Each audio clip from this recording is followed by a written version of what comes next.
Welcome to Season 2 of the Golden Horseshoe Real Estate Podcast. I'm your host, Koko Nunasawa. I'm a mortgage agent with Synergy Mortgage Group, and I'm someone who's spent years in various sides of the real estate transaction, previously as both a real estate agent as well as an investor. In this podcast, we share local market insights, future outlooks, and proven strategies all around different niches of the real estate market. And we also get an inside look into the journey of top real estate agents, how they build their businesses, the lessons they've learned along the way, and just real insight into how the world of real estate works from behind the scenes. I hope you enjoy.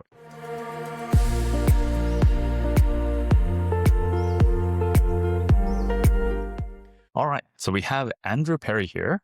Andrew is the team lead of the Fine Estates team. That's right. A realtor in the Niagara region. Andrew, for those getting to know you for the first time, why don't you give a quick intro? Okay, sure. Thanks, man. Appreciate it. My name's Andrew Perrie. I've been in the business now 10 years. Oh, wow. 10 years. So I've seen every kind of market that you can think of, but certainly this one has presented itself as the most challenging so far. Actually, my very first deal was around the corner here on Erin Crescent, and it was so funny because when it first started, there was 4 offers on the property. This is 2016, and it was crazy.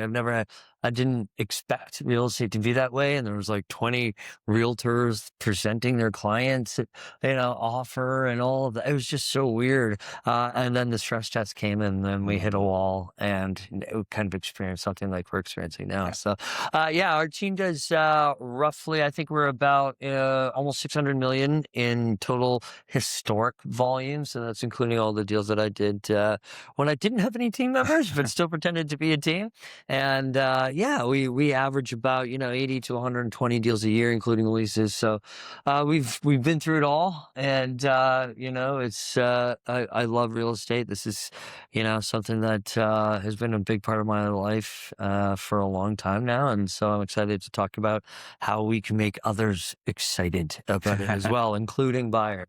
Yeah, so today's topic, we're going to go into, especially first-time homebuyers, a unique offer that the Fine Estates team is offering for first-time homebuyers and homebuyers in general, but Everybody. Absolutely, everybody. Yeah, we want to talk about how we can help first-time homebuyers, some of the nuances behind it, and then after that, we'll go a little bit more into Andrew's journey, Andrew's story in real estate, and even before that. Of course. Why don't we kick things off with your spring buyer pro? What does it entail, and how can clients benefit from it? Yeah, of course. You know what?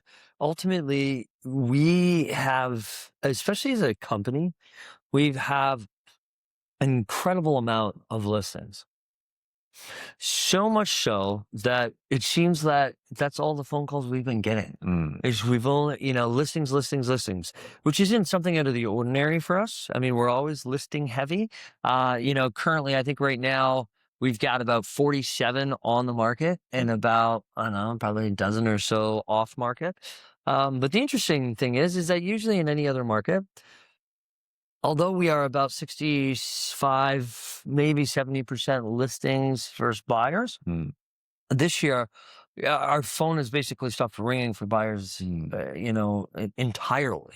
And so what I think is happening here is it's obviously buyer confidence. Obviously, people are just they're trying to wait to see just how far things are going to go down, which I totally understand. My only thing is that where I live, so Niagara on the Lake, it's a very funny market. And this buyer promo, by the way, is open for everybody. And no matter where you want in Ontario, we're going to try to help you out. Don't worry. But the biggest thing is, especially in towns like Niagara on the Lake, some of our Halton agents have experienced this, is that they're in a very unique position in their life where it's like, and I don't really need to sell. And where buyers are like, I don't really need to buy. So we're at this very there's a lot of tension. Nothing's really coming together. It's been, a lot of buyers are kind of just waiting on the sidelines, where Niagara on the Lake isn't going to take a nosedive. You know, the smaller towns like Fort Erie, you know, Crystal Beach, Wayne, Fleet, Welland in some areas, they did lose that 20, 30, and in some cases over 50% in some neighborhoods. So granted, yeah, I can understand why buyers want to wait a little bit longer in order, you know, to judge when they feel a little bit more comfortable to get into a property or not. However, things that we are kind of battling against in terms of risks, you know, and you would know a little bit more about this than I do, but you know, we're supposed to be protected in terms of rate holds for now. But where's that going to come? You know, where's that going to go? Yeah, a lot of people don't understand just how the Bank of Canada rate announcements work. You know, what does that mean for your variable? What does it mean for your fixed? As well as, you know, it's tied to our bond market as well. So it's a lot of different factors go in to a mortgage rate increase or decrease, and just what I feel is a lot of people really don't understand that. And so this whole spring buyer promotion is that we just want to kick things up a notch. Is that, hey, listen, if you're a buyer and you found that perfect house and you can see you and your family living there for 5 years, 10 years, 20, why wait and lose out on a house that ticks off 8 out of the 10 check mark boxes, right? Why lose out on a house because you're waiting to see how far it's going to go down? I don't believe that it's going to go down so substantially from now. Do I think there's going to be some downward pressure over the next 12 to 24 months? For sure. You know, is it going to be 5%, 1%, nothing, 20%? I don't really know, but I don't really see it's going to surpass that 4 to 7% mark.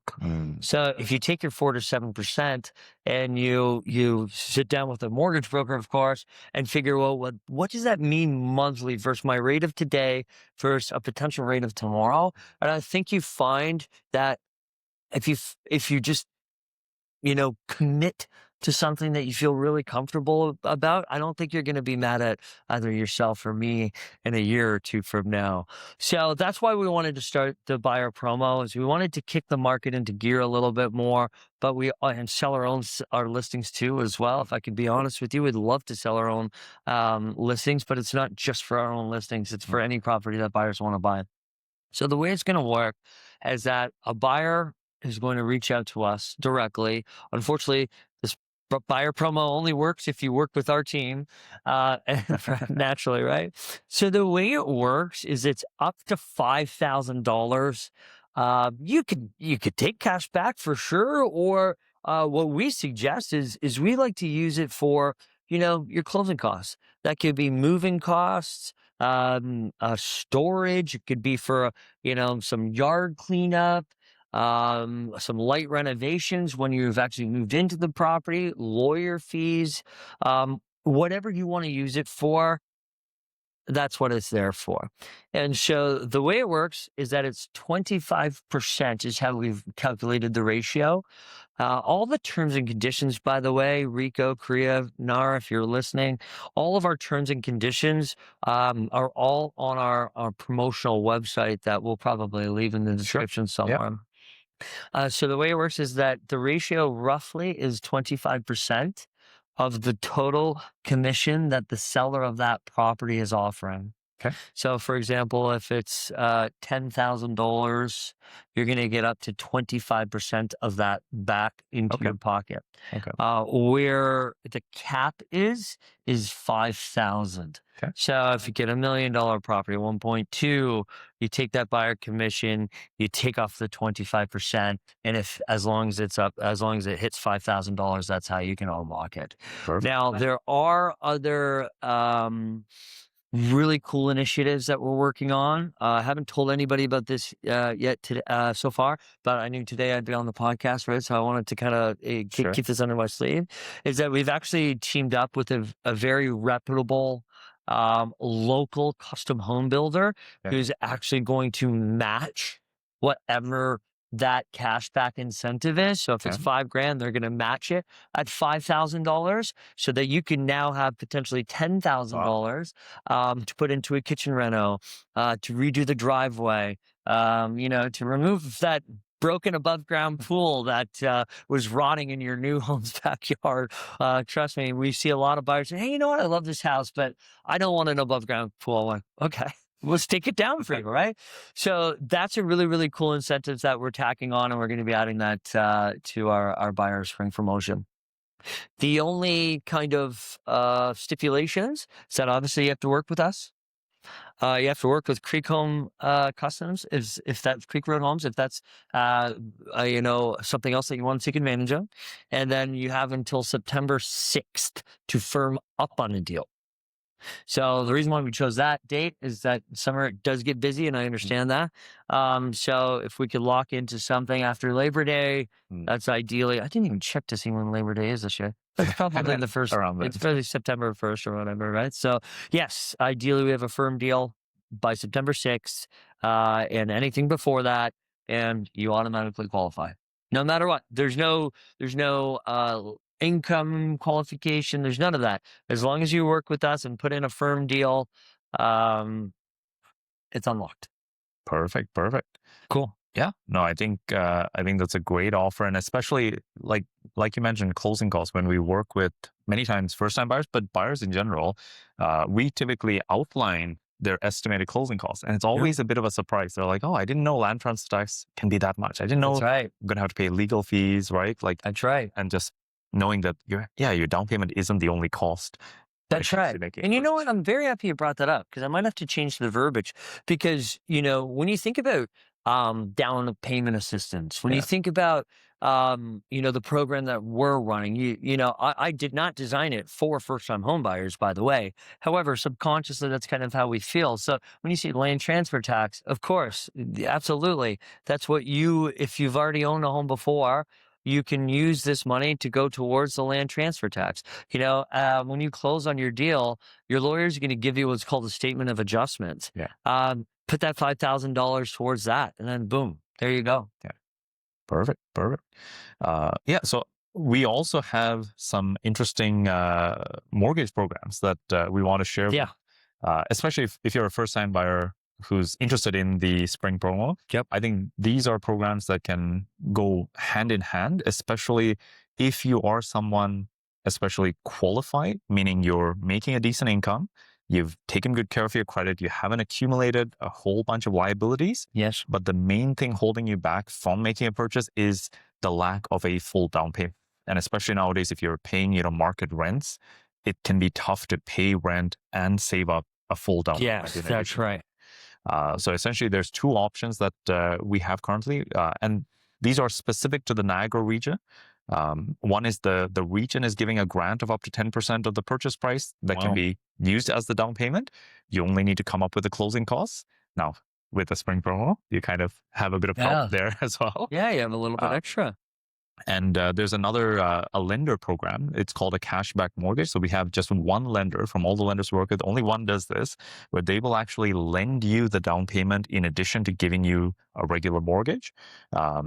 Some nuances. There's some differences between the two programs, but they complement each other. Where if one doesn't work for you, usually the other one will work, right?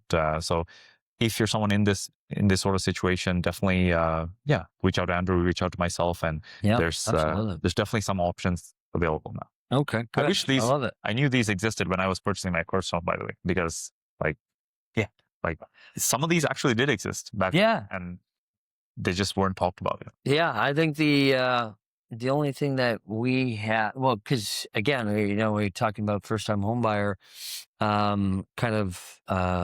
Maybe not miss, but like when I first bought my house, I didn't know that we got a land transfer tax credit. Some people don't even know about the land transfer tax. Yeah. And I didn't even know that it was capped either. Yeah. So, there's lots of things. Yeah. So I think, do you want to explain how both the land transfer tax and the credit works? I mean, I don't really know what the threshold is anymore. Do you know? 4,000 is the so basically up to 4,000 of the land transfer tax is waived if you're a first time buyer. Yeah, and you just pay the extra, the remainder, right? And so, very easy. You could actually, surprisingly enough, I don't know if you knew this, you don't actually need a mortgage broker or a realtor to gather as much real estate information. There's this beautiful tool called ChatGPT that just can help you out. But always, because I know you're going to use it. I'm like a mother, like we're in high school. Like, hey, if you're going to drink, Yeah. I want you to drink in our house so we can watch it. It's the same thing with using AI, guys, for all of your real estate needs.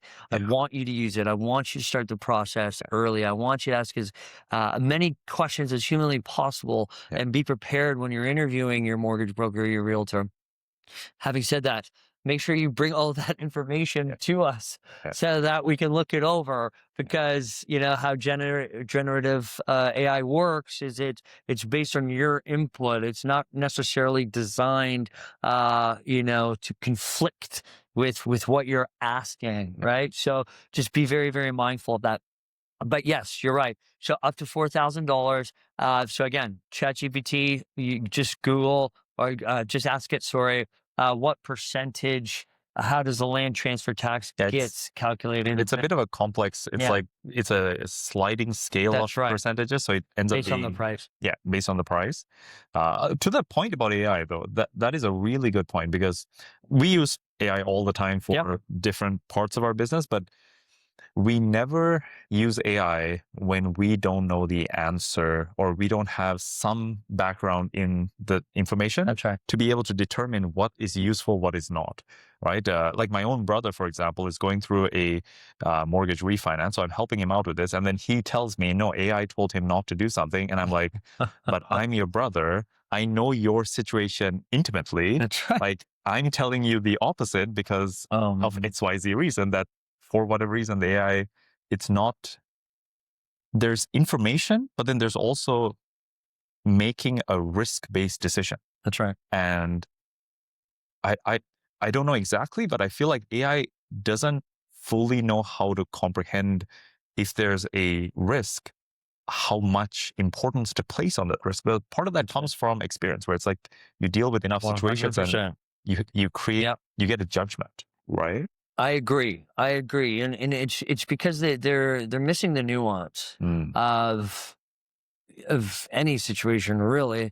Whereas okay, and again, appraisers are kind of like this too. So I remember back in the summer, appraisers were trying to catch up or implement a new way of evaluating properties, and so back in the day, you'd always, well, that's just an appraiser valuation.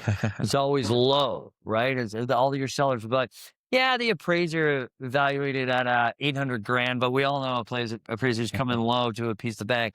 I'm like, oh, I guess, sure, maybe. But there's a little truth to that. But over the, from May to probably September, I guess, all the appraisers were coming in high. And the reason why, they could only judge by past sales. Yes. Which is true. I mean, hey, how else are you going to do it, right? This is the evidence that you need to supply to a bank. However, what they didn't foresee, or maybe they just didn't really know how to use it as a tool when you're evaluating a property, is that, okay, we've been consistently going down. So yeah, sure, your house would have been worth 800 grand if you had listed it 32 days ago when that one sold, but you didn't. You're not even listing it today. So now we have to price, okay, if the average day on market is 32 days, we need to price it at what is it going to be worth in 32 days, not what is it worth today. And the reason why is because, again, ChatGPT and AI programs are never going to be able to determine that, because it's something that you feel like I always try to say. I mean, I wouldn't say exactly feel. You can actually use projections to understand, based on home price index, based on a whole different, a lot of things. So if you are a seller watching this for some reason and you're struggling with that, let me know.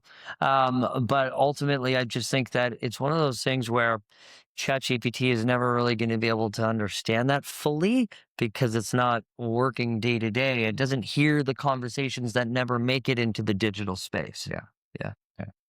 Yeah, I mean, like going on this, pulling on this thread a little bit further, there were large companies in the States where they were trying to flip homes using AI to help them Yeah. determine what was a good deal, what was not.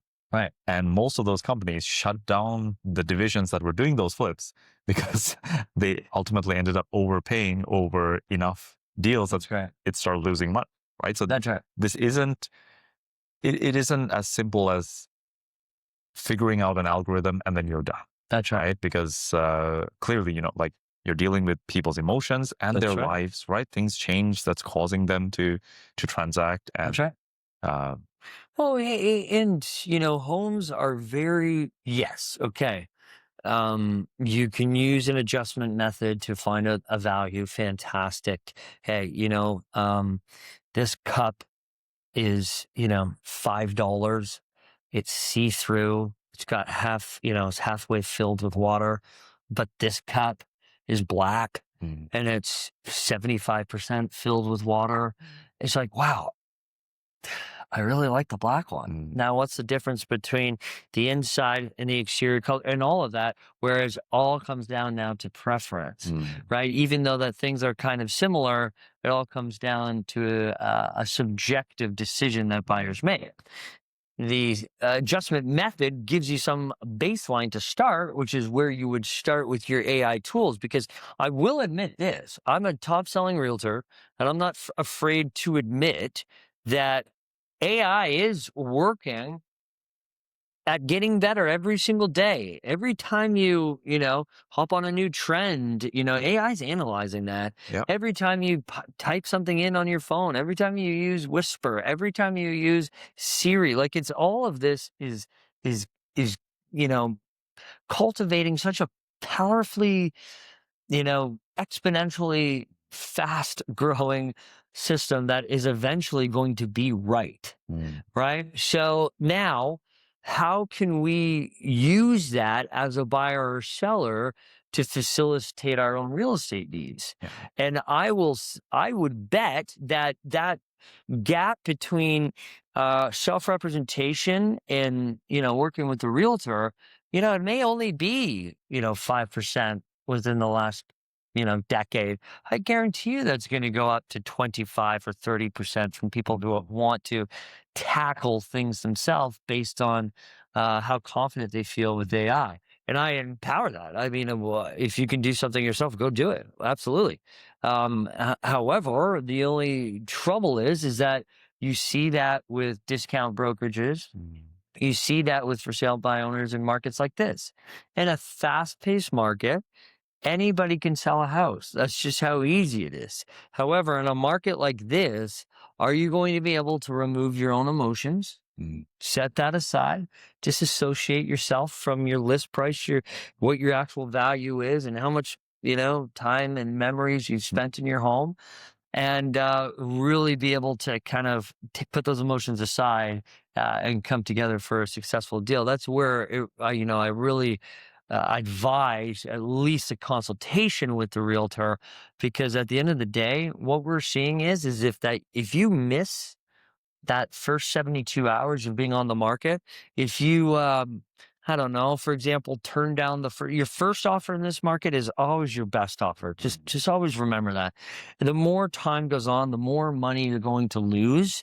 So the quicker you can get that home off the market, the more money you're going to net. And if you don't really understand that, you can legitimately lose hundreds of thousands of dollars. So a lot of it, yeah, okay. When a realtor says I can net you more money, does it mean selling for more, you know, than what you thought it was worth? No, not always. Does it mean they're negotiating better than you could? No, definitely not always. I've had sellers direct me on the negotiations. It happens almost all the time. I say, okay, well, what do you need me for? But what we are good at, the good ones anyways, are being able to articulate and show you the evidence as to why you need to list why you should list where we suggest you should list. It doesn't mean we want to fire sales so that we can sell your home super quick and make a commission. That's not what we want to do. We want you to feel amazing after the sale, not like you felt pressured. I don't do any online leads, so my business is based on repeat referral. We do it because we see it. I have seen it happen a million times over the past 12 months that because you list higher than what your realtor suggested, Mm, and don't worry, I know you've done it, we've done it, you always end up netting less. Yeah. yeah. No, I think you hit on such a powerful point because so many people think that they can be rational, logical, remove the emotion from the transaction, right? Yeah. But in reality, it is so hard to do. That's right. And even myself, I've owned over 10 rental properties, transact on multiple investments. But I find even when I'm transacting anything on my own, like I am biased, and Of course. like it's just natural, and like Right. it would be strange if you weren't, because this is where you put a whole bunch of your money, your time, your energy into. Why would you not be attached to it? Like it That's is right. completely normal. And in a transaction, that's going to work against you because you're not going to be able to That's quickly right. make unbiased decisions, right? But that's a really good point. And then also, like, to bring it back to the buyers, a buyer in this situation, you can miss out on something truly special because you're only looking at the numbers. Mm, If you're working with a realtor who might not be as experienced in the market that you're actually buying in, for example, we had in Niagara on the Lake, every street is different. mm, Every street has a different style of homes. Every home is different. And are you on one side of Niagara Stone Road? How close to Queen Street are you? So you might just look at the numbers and be like, well, that home sold for, 1.2. This one's at 1.5.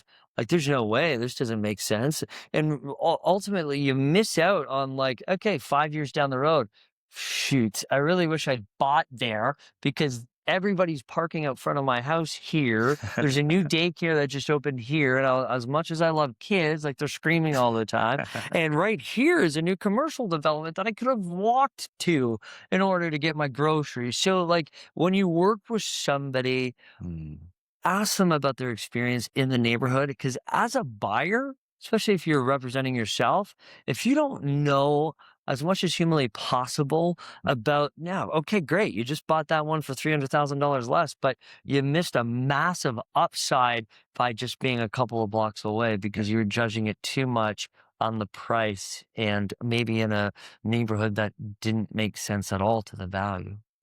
and speaking of representing yourself versus working with a realtor, as a buyer, they don't have to pay out of pocket for working with a realtor, That's right. right? Can you share how it works when a buyer gets representation from a Yes, of realtor? course. So as soon as you sign in a listen, so guys, also by the way, as of January 1st, 2024, we're obligated by RICO to have you sign.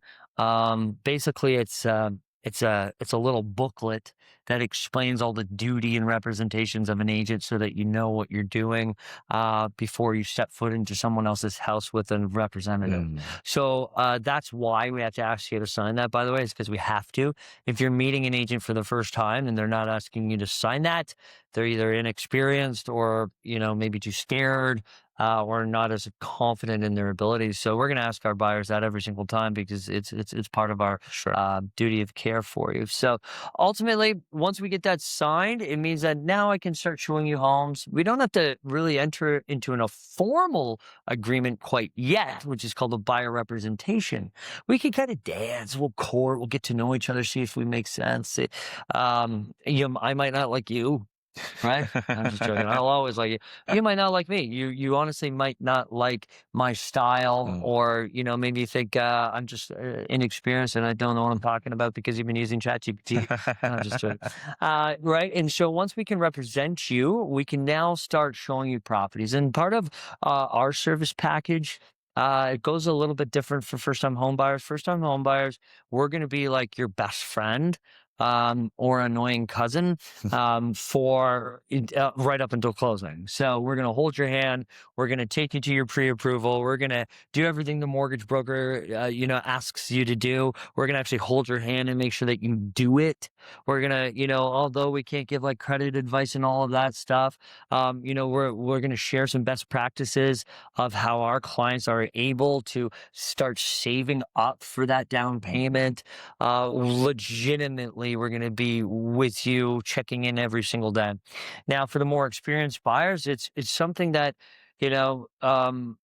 all just depends. It's really cool because I haven't actually spoken about how our team operates, but our team operates from, a high level of transparency and options. So Okay. we allow our clients, both buyers and sellers, to choose what they want, choose their own service level based on their experience. Okay. So if they're a first-time home buyer, yeah, we're going to be literally your best friend. If you've bought and sold 20 homes in the past 2 years, we're going to essentially just share our experience, explain everything about the market that we know, all the future developments, all of that. If we live in the area, be able to explain the lifestyle of each neighborhood.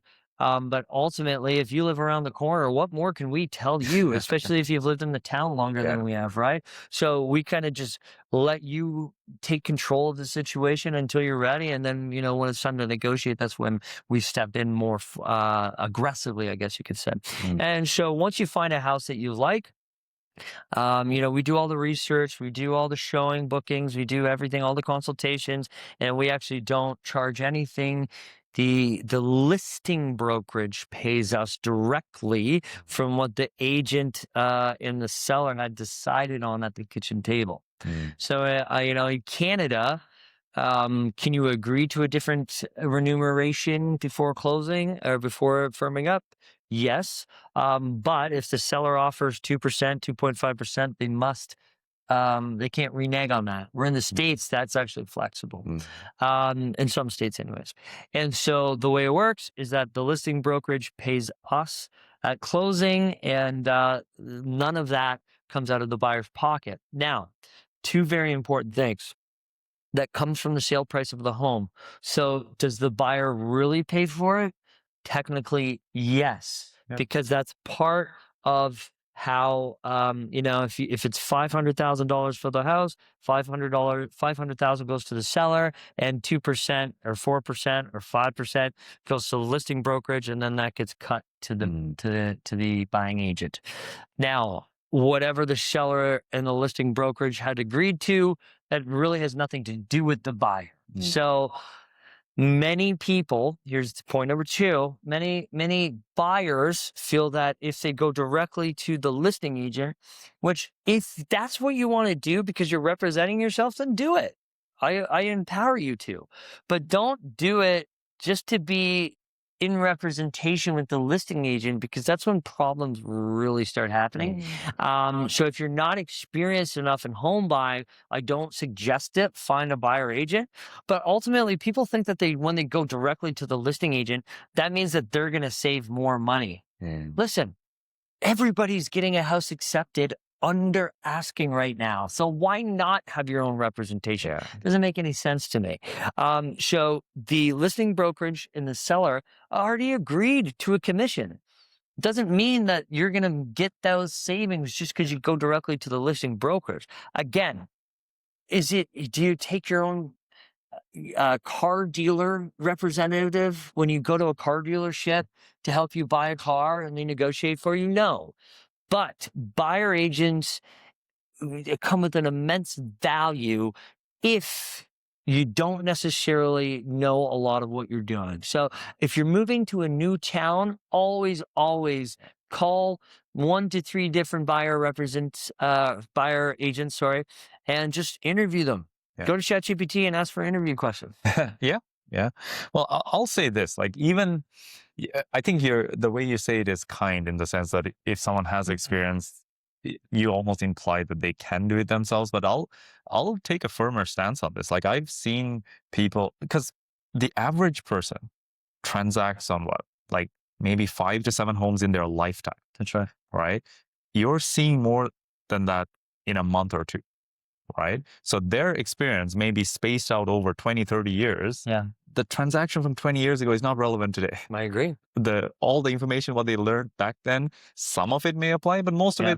it's a different time, I right? agree. So No, I agree. I've always been a very, very firm believer that I'm sure we're adults. I got 4 kids now.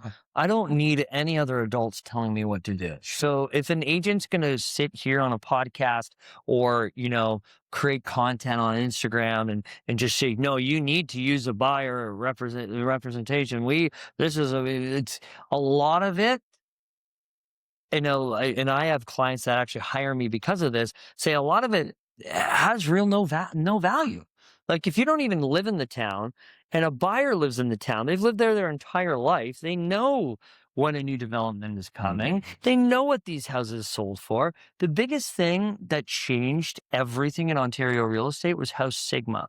And now that House Sigma is a brokerage, now that ChatGPT and Claude, all of these tools that buyers have, yes, to your point, can they be detrimental from giving the wrong information? Yes. But again, if you are an experienced local person and you're buying locally, then yeah, listen, do yourself a favor and go try it yourself. When it blows up in your face, we'll be here.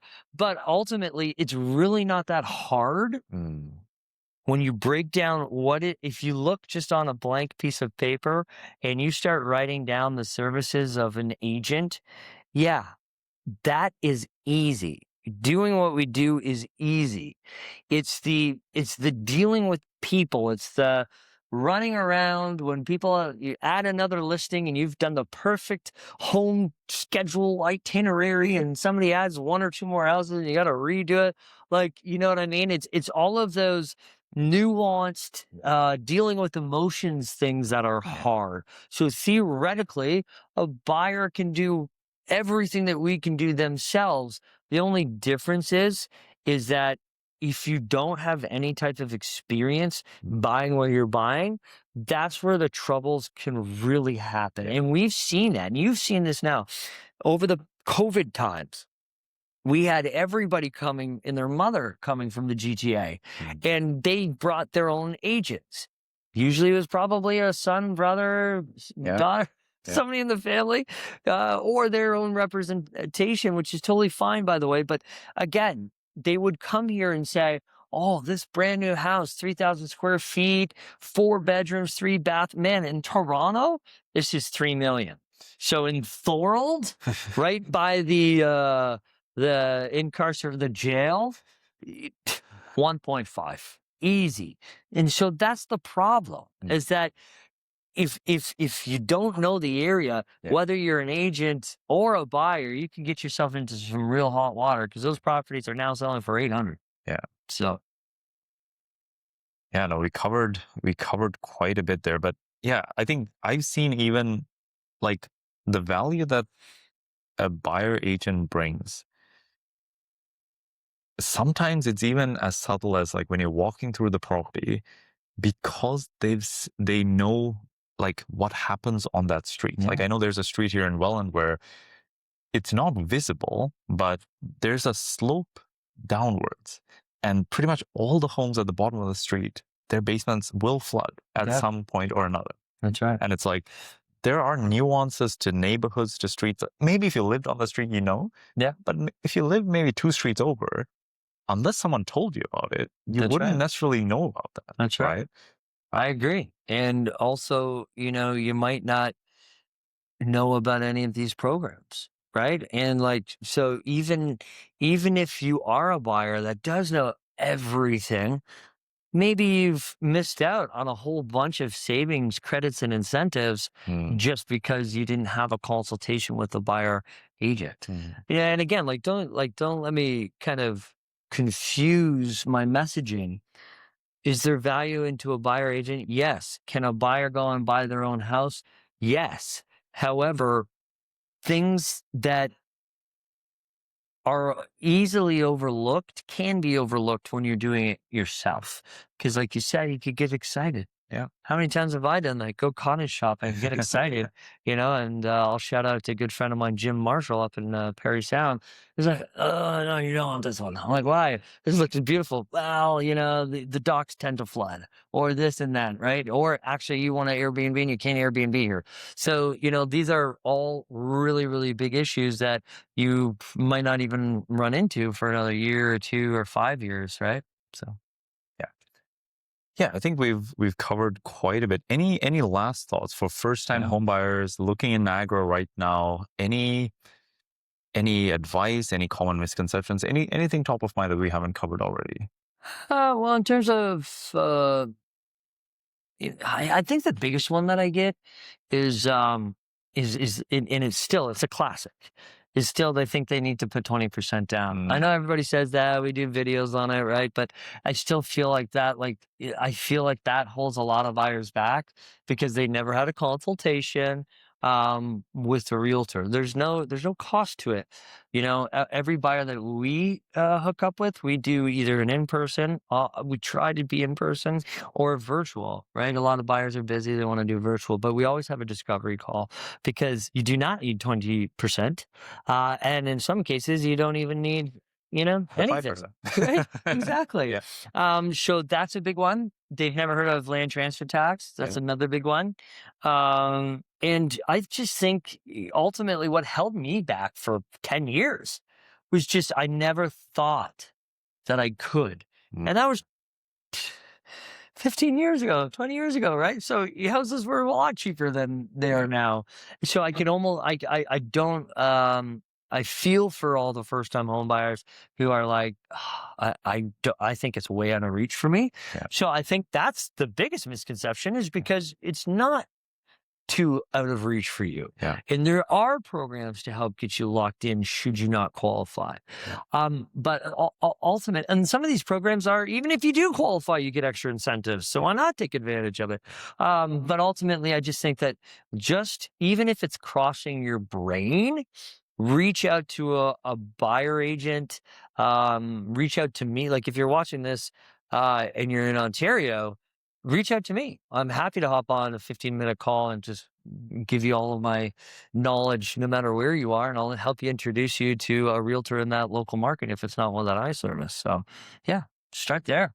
Absolutely. And yeah, I'll second that. Like even on our side, on the mortgage side, we're happy to hop on a 15-minute call Oh, with, please.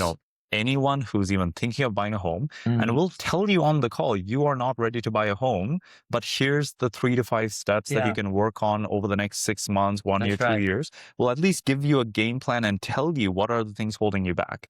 Right. So now and oh, if I fix those things, I will be able to buy a home. That's right. And that's a really good point. And also, like, I'd argue that you should actually be reaching out to your mortgage broker first. And, that's, Almost never happens, by the way. and it should happen every time.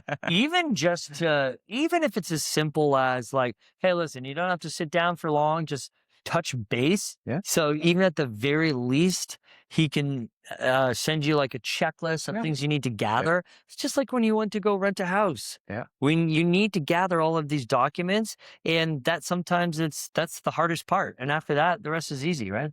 So often when we're working with first-time home buyers, they reach out to the realtor first and they want to start seeing homes first. Yeah. And, the realtor will usually connect them to us. We'll start the pre-approval process. Yeah. We'll tell them, please don't put an offer just yet. Yes. We haven't completed your pre-approval. That's We right. don't know what price you're actually approved up to, but they're just so excited. They want to see homes. They want to sort of move things forward. I agree.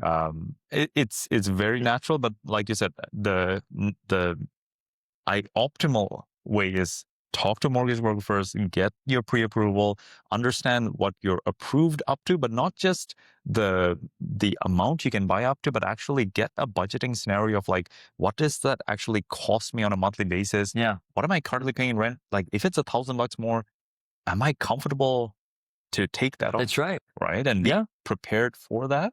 That's right. Like owning a house isn't for everybody, and not everybody should own a house, even if they do qualify. I mean, it's very different, here in Canada. we have these 5-year mortgage rates where things are different every 5 years. So if it might make sense for you now, but you're really unsure about your future, like maybe this isn't home ownership, maybe isn't for you. Now, where you can kind of get around that is, you've got experience with multifamily. I've got experience with multifamily, and maybe that's where you can find a house that has a secondary unit or something like that, right? So there are ways, but yeah, owning a house is definitely not for everybody, but it could be for you. Yeah. Well, on that point, and we'll wrap up quickly here, the owning a 2-unit property is ideal for both of these programs because you can use the income from the second unit to help you qualify up to a higher purchase price. Yes, perfect. And practically, if you're going into homeownership, many times your costs are going up, right? Mortgage payment, property taxes, insurance, there's other expenses you may not be used to when you're renting. That's right. Having that rental income from a basement ideally is a huge step to reducing your cost of homeownership. So that's right. I agree. I'm a huge fan. Not every first-time homebuyer is on the same page with me about this. I agree. My wife and I did that on the first home we purchased. Yep. We rented it out for 2 years, and then we got to the place where, like, yeah, we don't need this income. Yes. And we're able to take that space back into our family home, right? So you don't have to rent it out forever, but you have that choice, right? I agree. It's a great way to get into the market and kind of, eventually, when you buy your second house, you might not even sell that house. You might just keep it as an investment property and use that income to purchase the next one. So awesome. So I think we covered a lot on first-time home buyers. Yes. Quickly, Andrew, your journey in real estate. So before even real estate, can you give us the Coles knows what was your journey to get to real estate? Well, I mean, I was I guess work history, you could say, was I was just like doing like general labor, cutting grass, that kind of stuff, because I was in the music industry. So I was a recording artist, signed Class 21 Records.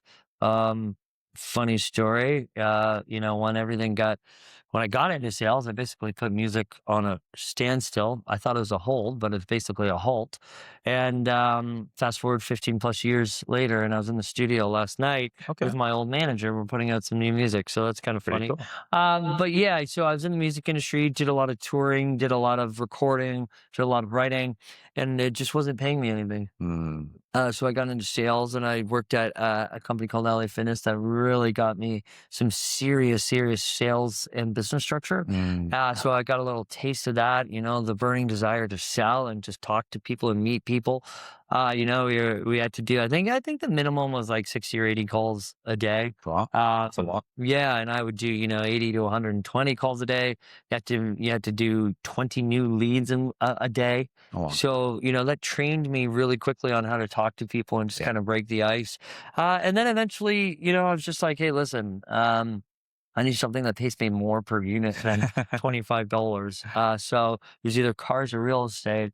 And I said, you know what? I've never actually investigated like real estate. Being a realtor was not like, it was not glamorous.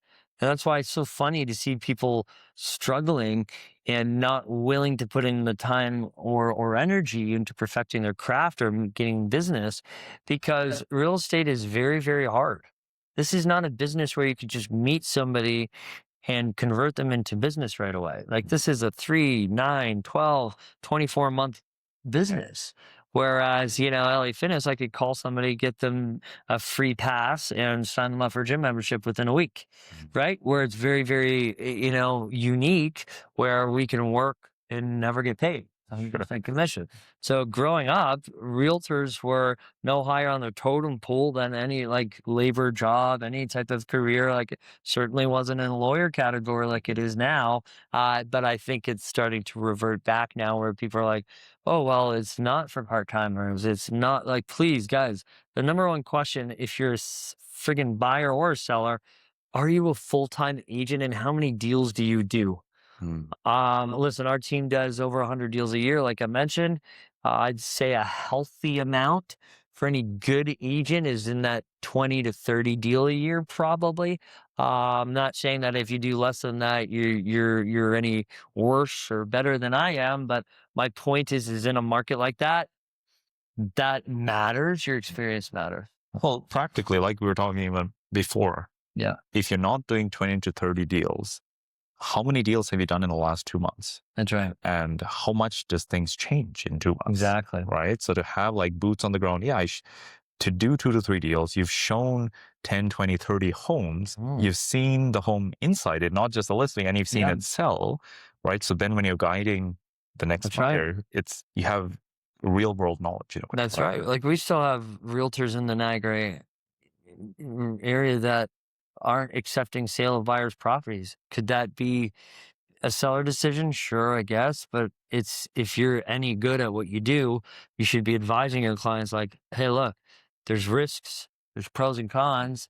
But I mean, hey, not many people can just go and buy 2 houses. Yeah. So unless this house appeals to a first-time home buyer, Yeah. then we need to be open to a sale of buyer's property. Yeah. So so you're absolutely right. And if people don't do a lot of listings, they might not know that. So going back to your story, Yep. by the way, being in music is interesting because we've interviewed a few guests on this podcast who are doing very well in real estate, who come from a similar background, and they've shared that yes, music is a passion type of industry, but to get to the point where you're getting even paid a little bit, not a living, but like a little bit, you're paid to perform. That's right. It's like such a grind to get to that place to like knock on doors and like get your foot in the door in like these different venues, right? Yeah. So from a training perspective, Absolutely. Well, if you don't have a manager, and even if you did have a manager, like you're getting your own gigs. So how do you get your own business? It's the same thing. Yeah. So I'm a huge believer in interviewing so many realtors on this podcast. Like you never lose the experience that you've gained, even if you completely switch industries. Yeah, of course. It's all transferable. Yeah.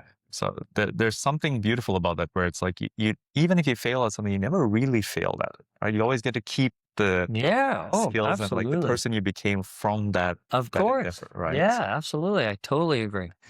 All right. So we go into real estate. How did you get your start in real estate? When you got your license, how do you get that first client, and how did it become a more consistent business? Yeah, well, I certainly I did all the traditional stuff, like door knocked, right? All of that, open houses, as many as I could. But ultimately, I was the first person in Niagara to do video in a big way. At the time, Emily Berry was doing it as well. She'd had been in the business for a few years before me, anyways. But when I came in, nobody was doing like skits or content creation. So I kind of came out as the first person to do that. And it exploded quickly, it reached a lot of people super quick locally, which is the key piece here. Is all these realtors are trying to go viral, to help their downline or something. I don't know, but it's like, hey, and there's nothing wrong with that, by the way, but I'm just saying it's like, it doesn't help your business locally. So, I went from creating humorous content to, listing videos, to sketches during the listing videos, to then like evolves into a lifestyle brand. So I was the first person to spend, $1,000 a video, first person to do a lifestyle, first person to hire, horse and buggy and a Rolls Royce and do all that big production style stuff. In fact, I had rented out an airplane hangar. We got an airplane. We had a Tesla when they had first come out. We basically, it was just massive production. You can just go look it up. But the whole fun thing was that people started copying me. But it's because it was working. I was getting business. I went from a nobody to somebody within a matter of 6 months. You did this all in your first year? Oh yeah. By my 1-year anniversary, I posted about it, and nobody can believe that I was only in the business for 1 year. Oh wow! And so I would do stuff like this too. Like nobody was doing podcasts, especially for real estate. Nobody was doing interviews like this, and I would interview stagers, mortgage brokers, We had Daryl from Castle Rock Home Inspections. Yeah, so we it was kind of like once your face out there as much as humanly possible, people can't deny you. And so, but it's always has to evolve, and that's why sketch stuff now is not really what I do. I don't really enjoy it. It's because it's a little bit of a reach, and I think especially in a time like this where people are losing some money, people aren't getting what they hoped. The qualification process might be a little bit more difficult than it was in COVID. Like I try to respect that and respect the industry as well. And so, now we just try to help people, and that's basically, our mantra. Yeah, it's interesting though, the like leaning into content as a way to grow a business. So in that first year, I assume like whenever you start in a business, it takes a certain amount of time to get like that first client, the first few clients, like to start making money. Yep. Were you pretty much like when you were making those first few deals, taking a good chunk of that as like, okay, I'm just going to put it back into the next piece of content, the next sort of media? Good question. Because I spent a lot of money on content, but I'm just laughing because, I thought what did you do to reinvest? I invested into home ownership because I wasn't a homeowner when I first got into the business. Okay. Right. Okay. So what I did is don't worry, mortgage industry is a lot different than it is now, but I hadn't actually physically got paid for anything yet. Oh, interesting. So it was, and I had firmed up on a house, right? What I did is I pushed my closing 6 months. And so I hadn't even got paid from real estate yet. I did do a deal, but I hadn't actually saved the down payment either. And so what I did is I got the mortgage, got my closing date pushed out, and I just worked my ass off. And I got the down payment, I got the closing costs, I got the furniture, everything. I just knew that if I failed, I was done. Sued by the homeowner, like everything, right? My partner probably would have left me. I wouldn't have the 4 kids that I have now. I just knew that I had to do it. And, like you hear all of these motivational speakers, Eric Thomas, Tony Robinson's, you have to want it as bad as you want to breathe. And now if somebody said, and then people throw this around a little too much, but it is kind of true. Like if somebody said, you've got 1 day to do something or you're dead. Can you do or complete that one thing? Yeah. And everybody's like, yes, of course I can, of course. Well, okay, well, why are you treating your life like you're not going to die tomorrow, right? So the procrastination of this industry is very real. And that's all I did was I said, okay, everything I do, it needs to be productive. And that's why I started my team so quickly, because I realized that, listen, this is a hard business. I'm working my butt off. I can't do this for the rest of my life. And so that's when we started the team, because what I noticed is the more deal chasing I did, the less I was able to service my clients. And this is not a transaction business. This is a relationship business. This is somebody's largest asset.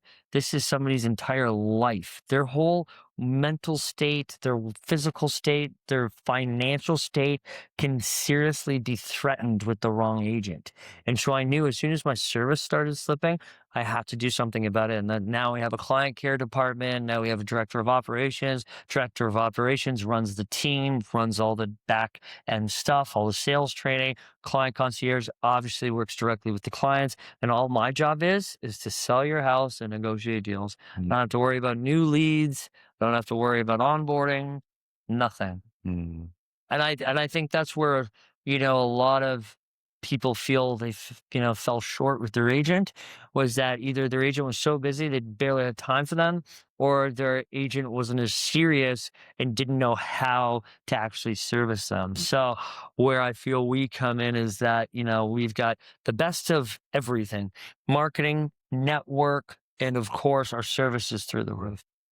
Yeah, you bring up a good point, right? Because you need to do a certain amount of deals to have active experience in the market to actually serve your clients well. But you also need to have a good support structure, whether it's systems, whether it's people, right? Correct. So that as you're busy, you still take care of your clients to a high standard. So there's like two challenges that are opposing each other. Of right? course. And what do you think is the main reason for that? If you had to guess. Why more Like, people? why do you think a client receives inconsistent service? I think one is like many top producers that I've seen, they're extremely good at sales. They're extremely good at like relationships. They struggle to put anything down on paper as like, here's step 1 through 10. Here's an actual process that every client goes Right. through. And another one that I've seen is that many top producers struggle to hire anyone and allow them to take any part of the responsibility. That's true. Right. That's true. And so here's where, and it's a good answer. And it all comes down from one root problem, is that we as agents are doing the best we can. It's the structure in which we are allowed to play in. So, okay, you think that you're going to, interview somebody at Revel, Remax, Royal LePage, and that's where you're going to get the difference. Revel, Royal LePage, Remax, none of that means anything. The brokerage means absolutely nothing. So now we've determined that it's the agents. Okay, so if every agent is different, that means that they all run their businesses differently, which means that it's because they're all independent contractors. So you're a first-time home buyer, and all of a sudden you type something into the internet and you get paired with a brand new agent just by chance. Now, can that new agent team up with a mentor and service you? Absolutely. I was that guy. So don't not work with them. However, there are some risks, right? Where it's like the inconsistency in service is where realtors get a bad name, because you've got somebody who's a teacher and does it on nights and weekends and summers. You got somebody that is fresh out of school. Listen, maybe they're brand new to the country. Not like there's anything wrong with that either, but all of these inconsistencies you're taking a massive gamble with your largest investment, your largest financial decision in your life, because of those inconsistencies. Didn't always used to be that way. Royal LePage, Remax, the traditional brokerages from back then, yes, everybody was independent contractors, but the brokerage was more of a team atmosphere. Now, the expenses are through the roof. I'm not saying brokerages don't care about their agents or their clients. They absolutely do. But they're more of taking a back seat now, whereas the agents are kind of being the front runners, the brands. And so the brokerages are like, hey, you guys do your thing within compliance and another thing. But that's the problem, is that you've got now 100,000 realtors that all do business differently. And again, not like there's good businesses that are different from one another that we might not agree with, but like discount brokerages might work for you. Teams might work for you. Solos might work better for you. But it's the overall picture where it's the only industry that I know of that you might just have a $13 million listing and get paired with somebody right out of Rio school, right? Or Humber school. So I think, to me, that's the biggest thing that myself and our company are working on changing, is that not only because we're a team, you don't just, for one, no agent of ours are allowed to just immediately start to work with a commercial deal, a $3 million property, et cetera, et cetera, et cetera. That has to go to the more experienced people on the team, where brokerages don't have that type of a system in place. Yeah, I think like there's nothing wrong with wanting to work with like an immediate family member. Not at all. You like them, you trust them, right? But so often I see where people will work with a family member, but in exchange for the inexperience, they almost want to pay the family member less. Like, for example, on a listing, they want to pay a lesser commission, where I think that's the mistake. Rather tell the family member, I'll pay you the full amount, but go find the most experienced agent that you can partner with so that like as a client, I get the proper service. Right? Absolutely. Absolutely. And there's reputation means a lot in this business too. You could be a good agent, but have not the best reputation, and people kind of still stay away from your listings. You could be a discount brokerage, and hey, listen, I've never stopped my clients from going into any listing, no matter what the seller is paying. However, that is a very big turnoff in a market like this where deals are so few and far between, and the seller's only offering a smaller commission. Honestly, it's good luck trying to sell your house. Because unlike you and your team, there are agents who make a living off of doing 1 to 5 transactions a year. Correct. And to them, getting paid anything less than the full amount is kind of a deal breaker. Like they can't stay in business if they're relying on that. That's right. Or if they're just doing it part-time anyways, they're like, yeah, whatever, I'll do it for X. Right? So we do see that too. Yeah. Awesome. I want to shift gears to more of the realtor perspective. So if someone's watching this who is a real estate agent, either they're getting started or maybe they've been in the business, but they haven't gotten the traction that they've wanted to up to this point in their career. What are some pieces of advice that you would give to that person? Like, what are ways for them to like improve and to level themselves up? So start here. 80%, 90%, 100% of nothing is nothing. So join a team. Join a team that can put you through a training program, a mentorship program, can give you leads, can put you and sit you at a table and get you to start calling old leads just to get experience. If you're afraid of the phone, get out of the industry.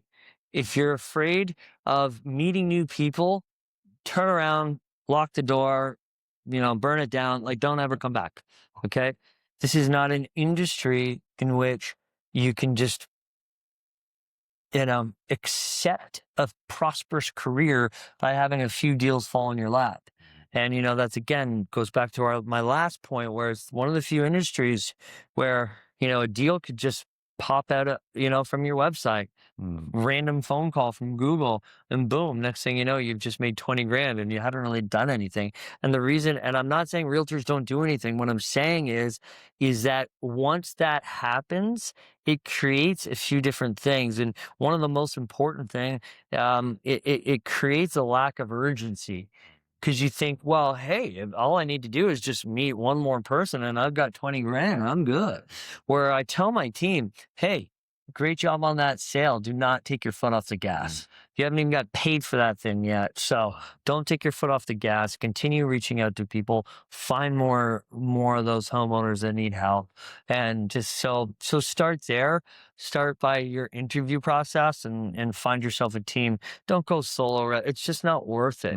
Unless you've got people that you've done such a good job that telling people that you're a realtor and that they all waited for you, so you came out of the gate strong, then other than that, like, go right into a team. Because even if you have enough business to properly serve the trusted relationships that you're bringing into the industry when you are brand new is a hard thing to do. Well, right? And the other thing is too, is that people will be like, well, I'm not giving up 50% of my income. You're not. I'm giving up 50% of my income for you to be on my team. People don't understand that. They think, well, I did the work. I called the lead. I did the home inspection. I met the clients at closing day. Yeah, but you would have had none of that if it wasn't for our lead generation systems, our brand, our training. And so, and the funny thing is that if I decided I wanted to, I could hire a licensed assistant, pay them a salary or pay them a much lower split and just have them do all my deals. As opposed to the reason why we have a team is because I want people to learn, grow, and move on. Like, if you're on our team for 5 years, 6 years, 7 years, I would love to have you, but maybe it means that I've done something wrong. I'd love to see people develop, work hard, And then when they're ready, go out on their own. Mm. And that's what a real team leader will do for you. So don't get into the headspace where I'm giving up 50% of my income. You're not. I am. I can make a lot more by just having salaried people working for me. And I think there's seasons, right? There's like when you don't have experience, when you don't have a client base, you're in the season of learning and like developing a client base, developing relationships, and it's okay to get paid less per deal, That's right. but make progress in your career, right? And then at some point, you will be paid for the skills that you have. You will be paid for the relationships. Like eventually those things compound, right? But Right. if you try to get all of it up front, you get all of nothing in some I cases, agree. right? Totally agree. This has been a pleasure. Yeah, man. Definitely a lot of insight. And yeah, this spring buyer promo is expiring in September. Yep. So, it may seem far out, but it takes time to like You get put 'em all- pre-approved, Yeah. look for a perfect home, right? So like if this is something appealing to you, definitely reach out to Andrew, reach out to myself, and That's right. we'll And get I'll the ball just rolling. let you all know, if you're a buyer out there, I'm going to be able to negotiate a lot more than $5,000 off the purchase of your home. So reach out to me. Awesome. Okay.